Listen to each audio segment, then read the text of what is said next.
Good morning, this is Sun Kim's weekly global briefing. From now on, I will give you only once a week, on Monday morning. Then because I have another programs and in afternoon time, so I will give you only compressed and very essential information for you for the weekly financial markets of the world.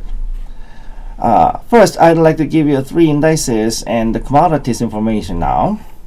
Okay, now all 3 U.S. stock indices, they all rise and they closed at maybe around 1% or 1.5%. Now Dow Jones is closed at 23,775.27 points. And then Nasdaq and S&P 500, they also closed with rising. And one good news is that the VIX future of the May, it just collapsed. And it's really good news. It goes down, and then now it closed with 36.775, and it drops more than 7.43%. And I think nowadays the financial market is stabilized, but the problem is that the real world, the real market, it is still compressed. It is suppressed because of the COVID-19 viruses. Now you see the commodities, the gold and silver, it goes up almost the top, and then maybe it is ready to go down as like a roller coaster. But I think the gold will make some kind of adjustment, price adjustment about it, and the silver has a little more, very little margins to climb up, but there is not. Maybe it'll make another pricing adjustment too. The platinum and the palladium, they all go down, and then it shows that still the market is not stable, especially for the the automotive markets. So that the Tesla is now activating again, and now is climbing so fast. The problem is that whether the Tesla can manufacture the electric cars again, and it is so and recover its product capacity or not. And another good news is that copper price goes up more than 2%, and it is really good. Then so all other industries, including the electronics and the ITs, they will recover their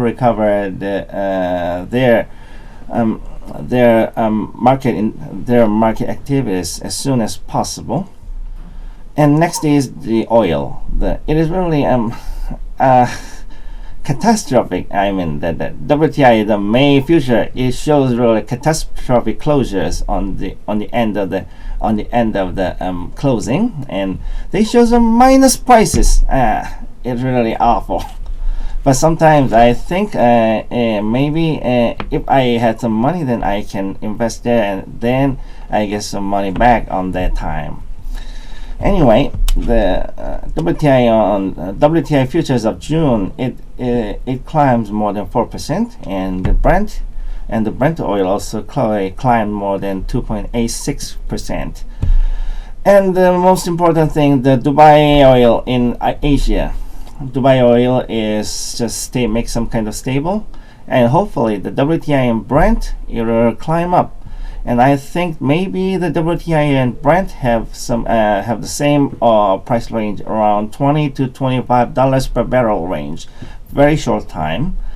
And the bad news from the soybeans. It shows that the maybe U.S.-China conflict of the trading or the economic issues, or it will much severe. It will become much severe than we expected. So that nowadays the soybean is really have a weak. It is really bearish. It shows the bearish market, and also the hogs, the demand of the hogs, it also declines too. So I think the agriculture is not good for the time being. Maybe until the end of June, I think. Okay, now I check the market forecast, and the stock index will form a box patterns between 22K to 24K lines in Dow Jones, the DJI, and The problem of the remdesivir failure of the clinical issues in China that shakes the market, but the good news is that in the clinical test in the United States it still goes on, and then they can give you the clinical results in maybe in the May or the maybe June, I think. So we have to wait the time, and then we have to check the progress of the clinical test. And another issue is of the WTI. It shows the minus oil price, and oh my God, it is the first time that I have ever seen the price before. If I buy the WTI, then they'll give me the money more than $40. It is really good news, I think.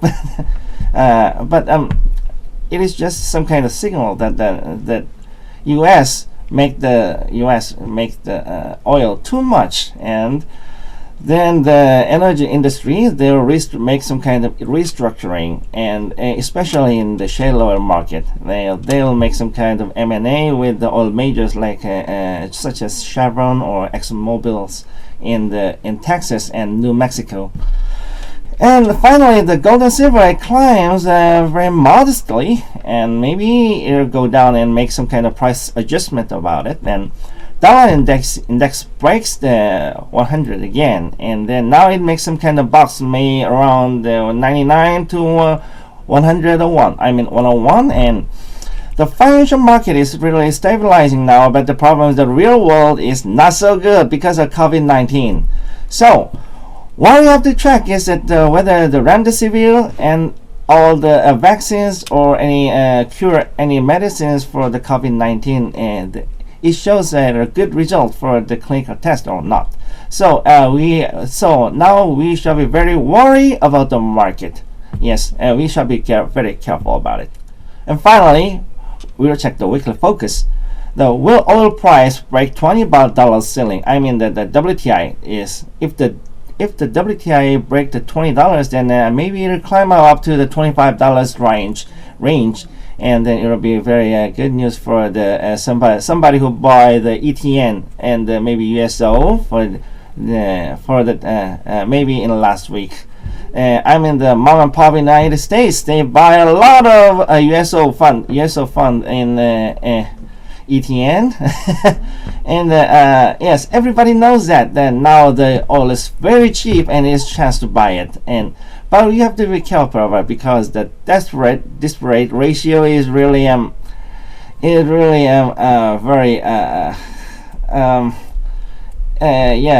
and it's I cannot speak it in English, but it is very huge, and it'll make your money in the zero. So you have to be careful about it. Okay.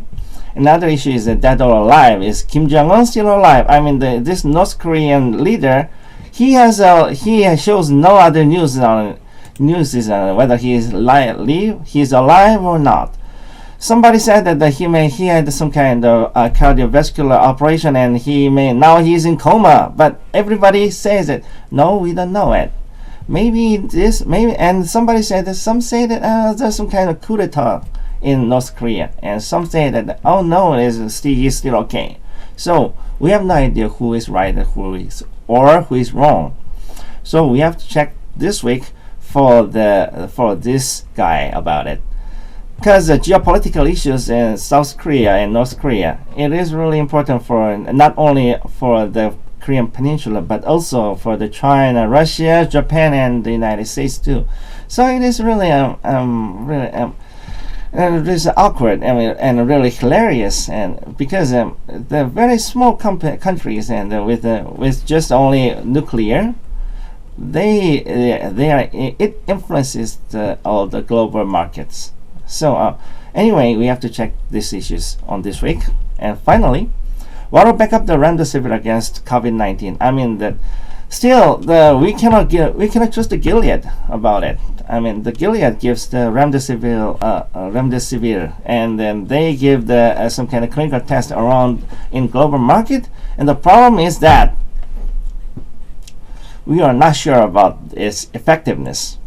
So how can we overcome this COVID-19 by the any vaccines or any medicines?